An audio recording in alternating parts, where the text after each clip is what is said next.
All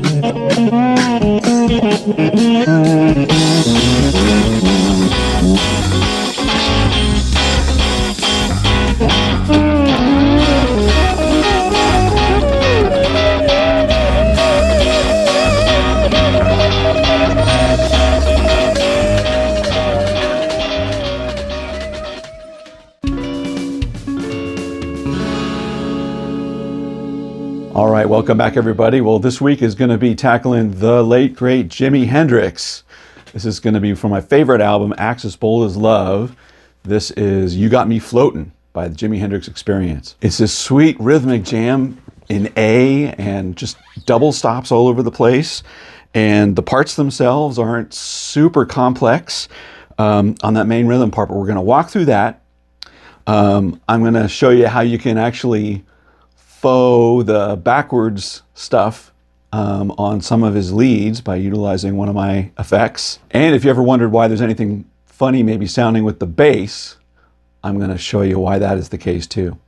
So if this is the kind of thing that you like and you haven't done so yet, please jump down and click subscribe and ring the bell. The bell lets you know when I drop new content every single week. All my lessons have chapters in them, so you can jump right to the part of the lesson you want to see and bypass what you don't. And if you're looking for ways to support the channel, I appreciate that. There's thanks, like throwing a tip in the tip jar, or even better, you can join my Patreon page where I've got chord charts and tabs for all the lessons I do on YouTube, just like this one. Links in the description, so check it out. Okay, so You Got Me Floatin'. Woo!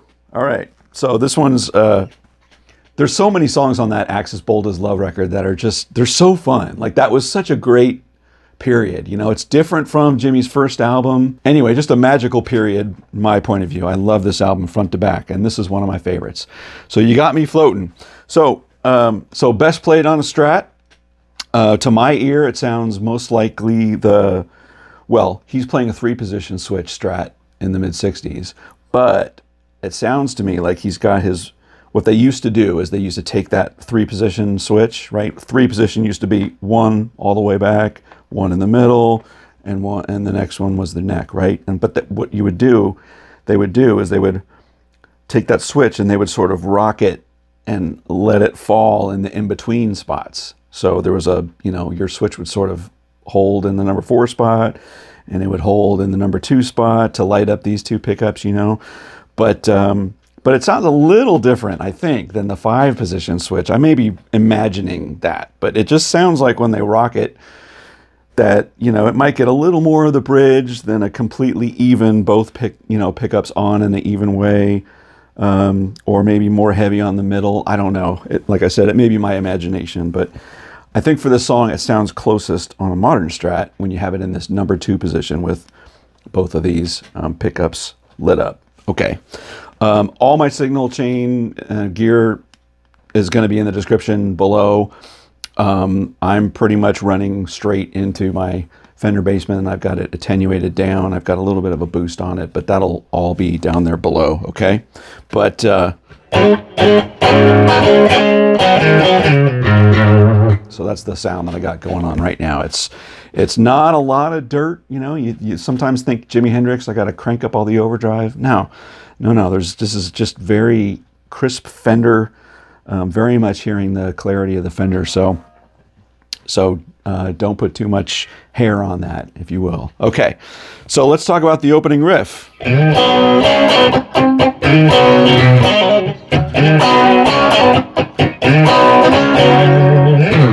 Okay, so what's going on with that?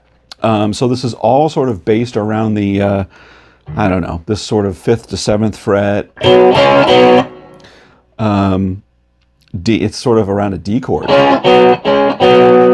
And you're hitting a lot of double stops on the 4th and 5th strings, or the 4th and 3rd strings. And he doesn't do it the same every single time throughout the song. When he opens the song, he comes in.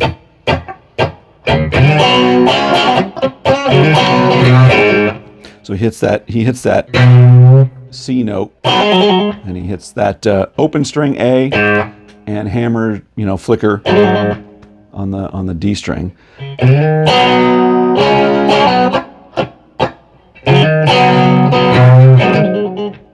not hitting that cleanly.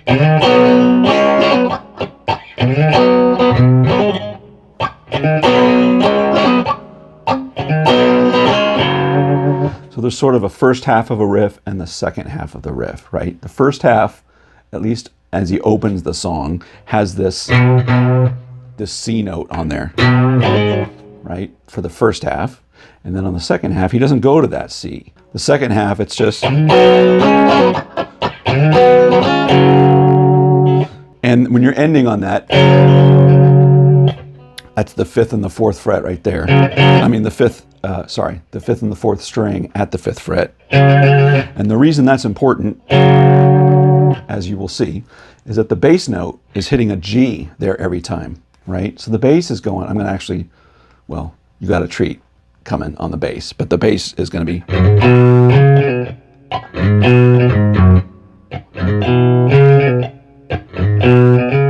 It's just, oh, it goes to the G every single time, right? So that second half of the riff, that's why that works. It just makes a little G chord there, right? So it goes around again.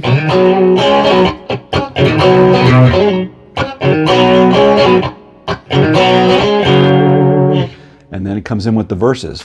So when he gets to the verses, he sort of doesn't do that C thing anymore. He plays, he keeps it all right here in this sort of D-shaped box, like an A minor / D-shaped box kind of thing.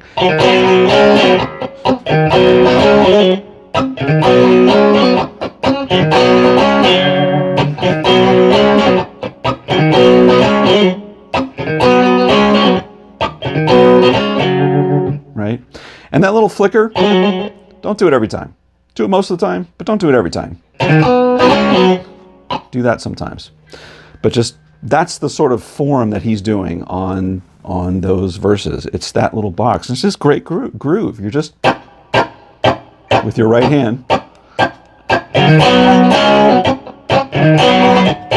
you know, it just chugs along right there. Then we get into our chorus, right? The chorus, again, you're going to hit these single strings really hard, very clear. You can clearly hear this is a Strat that he's playing, right? So he's going to go from on the A string. Again, I'm just going to focus on the melody, then we'll come back to all of the way to play it, right? It's C to D. Then we're going to hit an open E string. And after that open E string, we're going to go 3, 4, 5 on the 6th string. So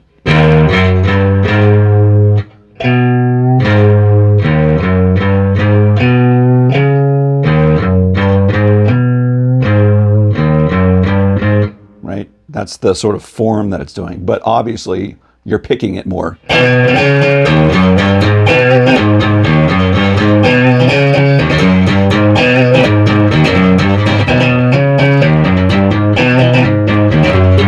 Just like add a little more groove to it, right? Just very loose on that on the wrist,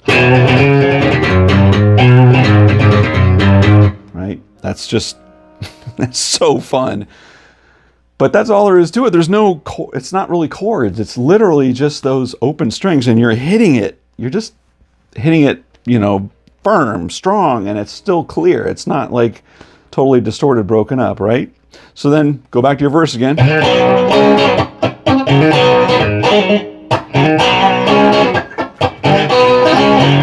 Maybe I'll do a C on this one.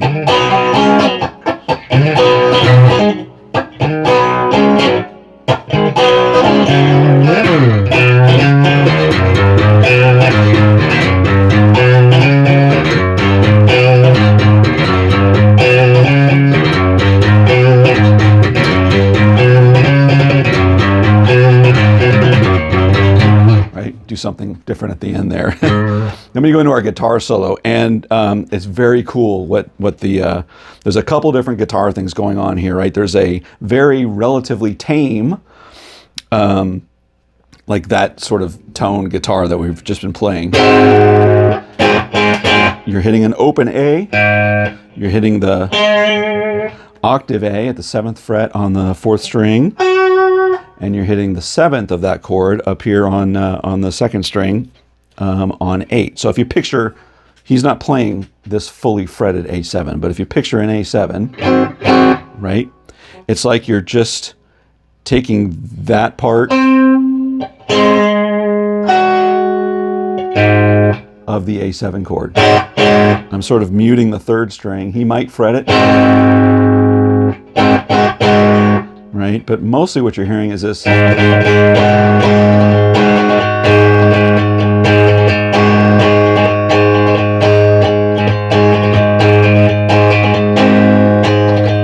Then he changes it. So there's however many bars that is, half the length of the solo. He's doing that. The other half of the solo, when things start swirling around and really coming in, and we're going to talk about all that, he does this little line. So we're still going to have that note on there, the 7th, but what we're doing is we're grabbing 2 frets up on the 4th string right above it to give you that. And I'm sort of muting the other string, but maybe you leave that A string open, right? So you're bouncing back and forth between 8, you know, if you're thinking about this finger, 8, 7, and 5.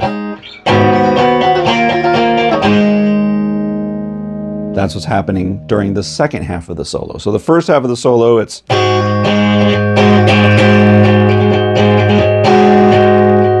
bass starting coming in.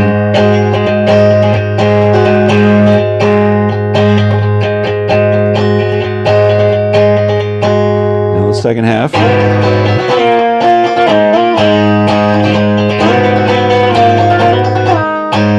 And you're just playing with those positions. You can play it however you like. There's a lot of other stuff going on over that, right? But that's what's happening in the background. And then when you're out of the solo, you're right back in. Right back into that, in that sort of chorus shape. And finally on the rhythm guitar, when you get to the outro, right, you're doing that chorus, and after you run through the chorus, you do one more verse. And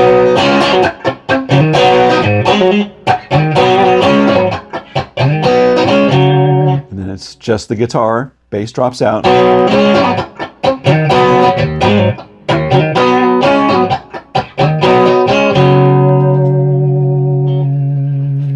Right. And then your little, we're going to do that backward stuff in just a minute. Then the last little thing that the rhythm guitar is doing is this. There's 2 shapes that they're going to make this awesome sort of A7, maybe it's an add, I don't know what that is. If you add that note on there. So it's picture an A7, and you're sort of adding on the top of a C chord. Again, open A. And you just do this. Up 1 fret, back down. Okay, so that's the first part. The second part is an A9 chord. You know that your 9 chord is this shape. But I'm going to leave that A string open again. I'm going to come up here to that A9 up here and do the same thing. Up 1 fret and then back, sort of James Brownish, right? Right, so all that together.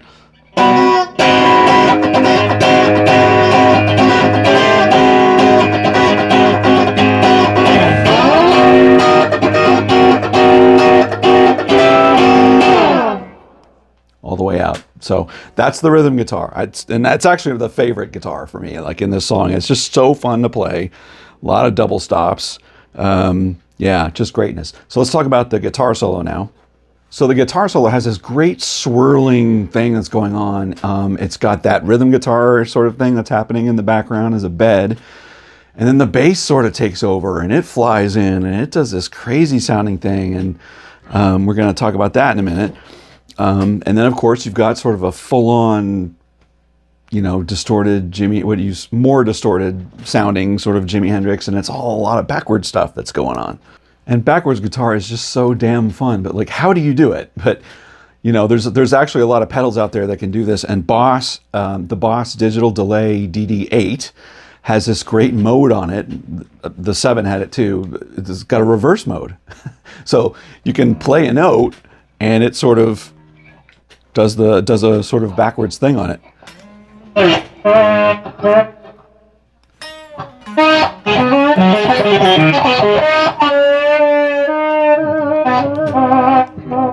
How Jimmy is that, right?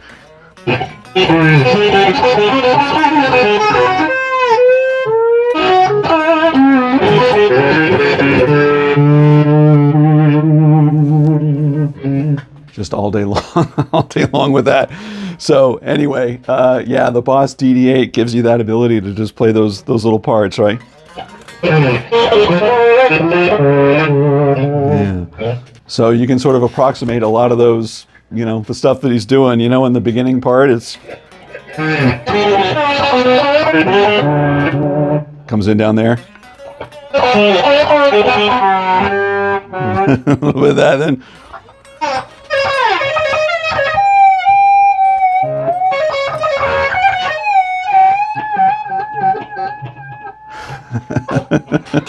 So much fun, so much fun. I think my favorite backward part of the song is right before the outro, you know, where he's you know, it's just the guitar coming in.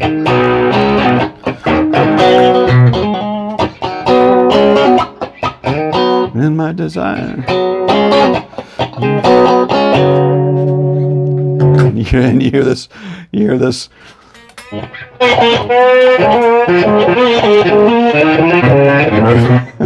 thing like that. So anyway, so much fun. So anyway, have fun. That DD8 pedal is awesome. And not only does it have that reverse function, but it's got a loop, like a 40-second loop on it. It's super practical. And I'll have a link on how you can get one below. Okay, we got one more thing we're going to talk about, and it's the bass. And I've got a special treat for you here.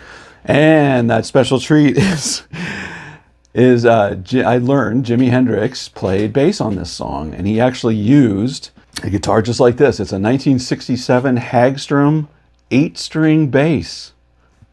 Wow. But as you can see, it's, you know, it's your standard 4-string bass with octave strings on each one, right? Oh my Lord.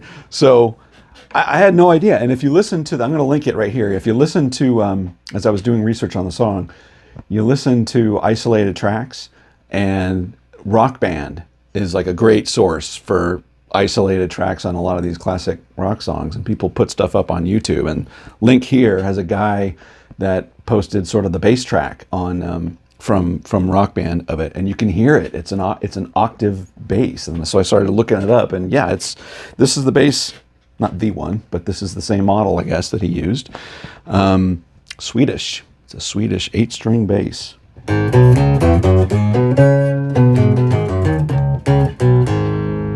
Just crazy sounding.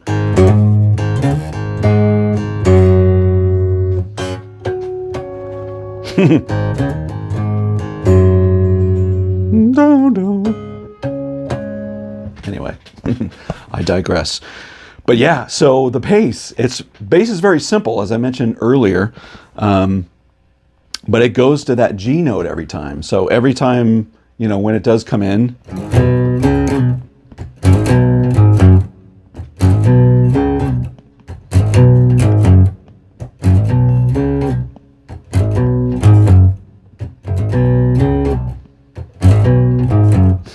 that's all that's going on during those parts, and then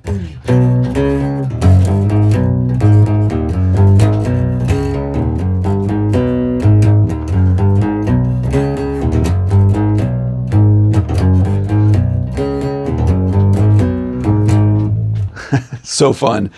But where this really shines is in the guitar solo section, right? You listen to that guitar solo, and there was like this, you know, this climbing sort of bass sounding, and then you started hearing these octave strings. And I'm like, well, that's weird. Did Jimmy like double the bass on a guitar just to get that sort of octave sound? No, it was just this, right? So he does this thing where it's like...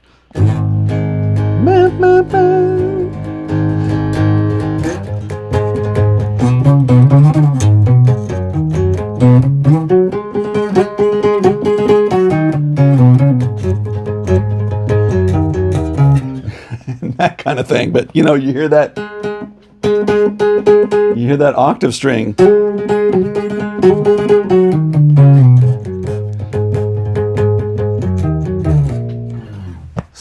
fun. Anyway, this is so fun. I'm going to have fun with this thing for a while. I'm probably going to sell it eventually too. So if anyone wants to get on the wish list, if you want this thing, just send me an email or let me know and I'll put your name on the list. But I'm going to have fun with it for a little while. This is a very easy playing bass.